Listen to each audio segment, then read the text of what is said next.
Happy 3rd year anniversary, kulit ko. Ang sarap sa pakaramdam na 3 years na tayo. Naalala mo pa ba nung unang naiinis ako sa'yo? Kasi hindi mo kinumpleto yung salitang I miss you. Sabi mo lang I miss you. Galit na galit ako noon. Pero ikaw, tawa ka lang ng tawa. Kasi ganyan ka naman talaga. Sa pool, tawa ka talaga ng tawa kapag naiinis na ako.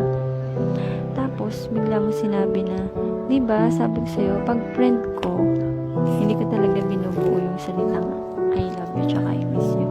Doon ko na-realize na, ay oo nga pala, no, friends pa lang tayo. Pero doon ko rin na-realize na, nung araw na yun na, tong tao na to, mahal ko na pala.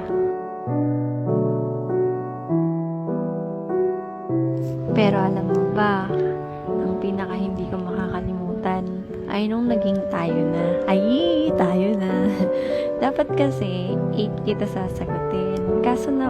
Kaso naman, aba, 6 pa lang nagtanong ka na eh. Kaya napusagot tuloy ako ng oo, tayo na.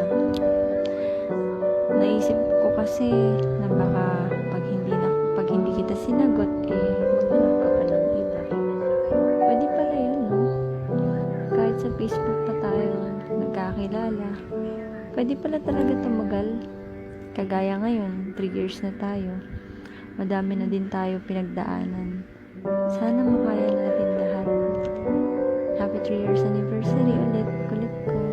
Sana umabot tayo ng 106 years old.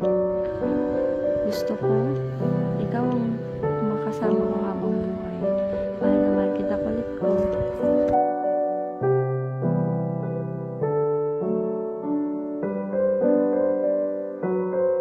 Sana hindi ka magbabago, kulit ko. Kahit na ikaw ay maligalig at hibulin. Mahal na mahal pa rin kita. Kung mag-alala, sanay naman na ako eh. Sana makasama kita ngayon. Ingat ka lagi. Basta lagi mong tatandaan, nandito lang ako lagi para sa'yo. Hindi na kita iiwan ulit. Naranasan ko na nang wala ka. Ayoko nang maranasan ulit yun, kulit ko. Happy 3 years anniversary ulit. I love you.